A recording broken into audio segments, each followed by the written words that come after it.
What's up, everybody? Welcome back to another video. We're gonna start off by talking about the weekend, or sum up what, since the last video, what has happened, which is usually just the weekend for me. So over the weekend, not much happened. It's kind of funny when you think about it. We're gonna talk about the weekend, but not much has happened.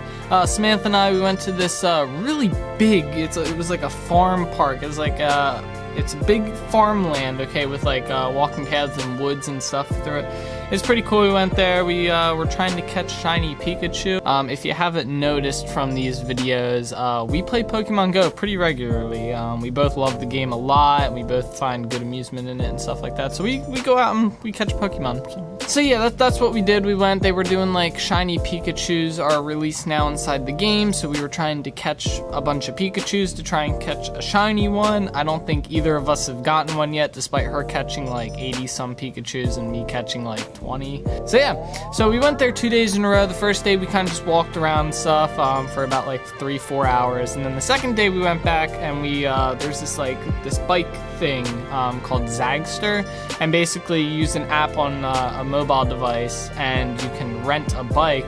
We did that. It was like $2 for the entire time. We got the bikes, and it was pretty cool. It was fun. We got to ride around on the park for about 3 hours on bikes. The bikes were okay. They weren't like the greatest bikes in the world, but you know, when you're renting a bike in a park like that, you're not gonna get the greatest thing. But I do like that concept. In a lot of the cities inside the US here, especially I've noticed them all over Philadelphia, there's like racks from Citibank, and they put up racks of bikes, just tons of them.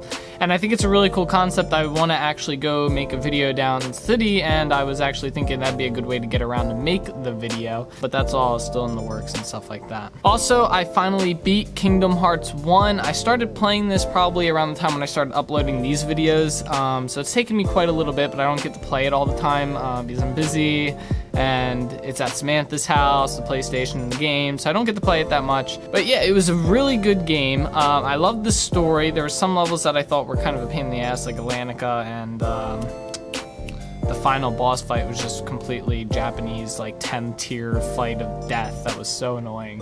But overall, the game was fun. I just started Chain of Memories. That one's a pain in the ass with the combat, but it's been okay. I'm only on the second world, so we'll see how that goes. Probably take me another 3 months to beat that game as well. So anyway, let's get into today's video topic, and today we're going to be talking about if you should tell people, and if so, when you should tell people that you make like YouTube videos or you stream on Twitch or whatnot. And I can fully relate to this because I've actually struggled with telling people about this kind of stuff too, and whether or not I should or if I shouldn't and stuff like that. Streaming was a bit easier because all I had to do was I play video games on the computer and people watch me play it. No one like older than me seemed to understand that because they thought it was just dumb that people watched me play it. And anyone younger than me already does that, so they didn't really care. They're like, oh, that's cool. But making YouTube videos was definitely the harder one of the two. And like I said, I can fully relate to this because I've been making videos for a long time. I had a previous channel before this for gaming that I don't think anyone that I actually know, except maybe my brothers, knows about. And then there was this channel here, which I started vlogging about 2 years ago, I want to say, and now we're on these videos. So the reason this is such a hard thing for people to do is when you first start making videos or you start making content or anything in general, you're kind of vulnerable to criticism or like people mocking that, or like, you make videos on the internet? Like, that's really kind of weird. Or like, what are your videos about? Oh, you talk about stuff? That's really kind of weird.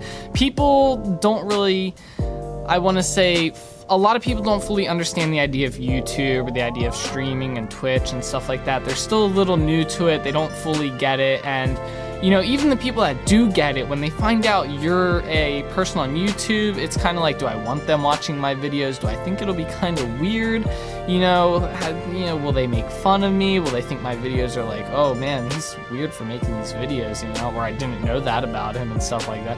You know, how will people react to your videos? And it really makes you not want to tell like family and friends. You're like, oh, I'd rather random internet people that I will never meet and have to deal with criticizing me unless I become like hugely popular. In that case, they'll love me, so it doesn't matter, you know. But when you're first getting started and it's like that weird area where it's like you could easily be swayed into not making videos again, you kind of don't want to tell people about it. And so I guess I'll give you guys an example of when I first started making vlogs on YouTube, and this was a pretty big thing because I did tell some of my family members about it. It's kind of hard not to tell them why you're carrying around a camera all the time and randomly recording random things. But I had some family that were like, oh, that's cool, that's interesting, I don't get it, but that's really cool that people want to watch that. And then there was like other family members who blatantly like, that's weird, why are you doing that? And they would like laugh at me and mock me about it. And you know, the family members that thought it was like, oh, you know, that's weird but it's cool, and they didn't like necessarily laugh, they weren't like, oh, you should definitely or be supportive about it, you know, I didn't really mind that as much. But I had a few family members and friends that definitely laughed at it and they thought it was goofy, and that definitely makes you not want to do it. You know, it made me even shyer with bringing out my camera when I wanted to record cool things or even just take pictures and stuff. It's that right there makes, you know, you shy and stuff. But as I kept doing it, I noticed, you know, those people, either I just stopped putting them inside the vlogs or recording around them. And the people that were really kind of like, oh, I don't get it, but I'll go with it, they were the people that ended up thinking it was cool and actually ended up watching my vlogs. So like my grandparents and my mom and just my general like family, like close family, not like aunts, uncles and stuff like that, they all thought it was cool, and they ended up being in the vlogs a lot more than I thought they would have been. I originally thought the vlogs were just going to be mainly me, and you know, there's a vlog where, you know, I never thought I'd put my mom in a vlog, but then I'm like, hey, this is my mom, check her out and stuff, you know. And you know, it just kind of was like a cool growing experience. I kind of just got less shy with the camera, less shy in public. I mean, I still am, I don't like bringing my camera out. Like the Pokemon Go festival, when I recorded that vlog, was like nervous as hell walking around with the camera. Thought people were all looking at me and stuff. You know. So let's get back on the topic here of the video. That was my experience with it. So now, should you tell people you make YouTube videos? And I want to say you have to play it by how you feel they will react. You don't, when you're first starting out making videos, you don't want people that are going to laugh at them or, you know, put you down or think it's goofy. You want people that are going to be like, oh, that's really cool, maybe I could be in a video, maybe I can help you out or something. You know, and even the people that are like, I don't get it, but that's cool, that they're not going to like put you down or laugh at you about it, those are the people that you probably can tell.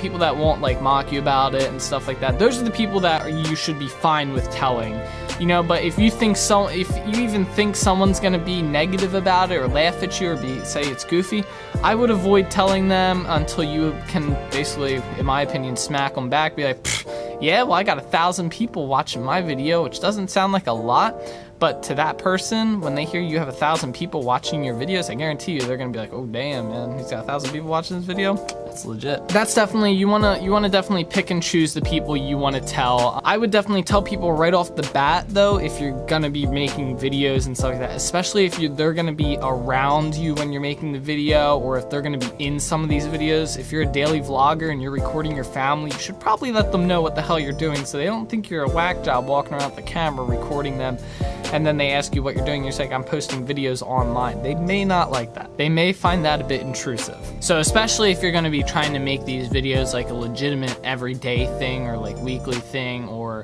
something you just wanna pursue as like a career maybe, you know, if you really wanna get into the YouTube business, you definitely gotta get people behind you, supporting you.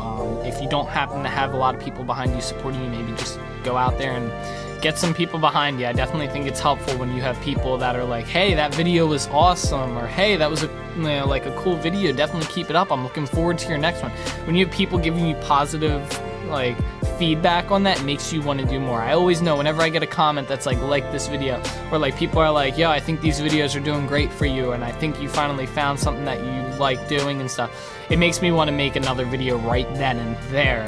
So yeah, I think that's definitely a bonus. And if someone does come up to you and says they're gonna start making YouTube videos, or any type of hobby for that matter that may seem kind of off to you, be supportive about it. Don't like, oh, that's goofy, or laugh at them and stuff, because you never know. That person could end up saying, screw that guy, I'm done talking with him. Then they could go freaking start doing that hobby and end up making like tons of money or become like a huge star or something like that. You just never know what's gonna happen. So it's better to be positive and supportive, and maybe they carry you for the ride, you know, maybe they bring you on in it or something or anything, and instead of being that guy that the person was like, well, screw him, he laughed at me, I'm done. So anyway guys, I'm gonna end this video here. I hope you guys enjoyed it. I will see you guys next week for whatever topic comes up next. And as always guys, keep being awesome. All right, bye.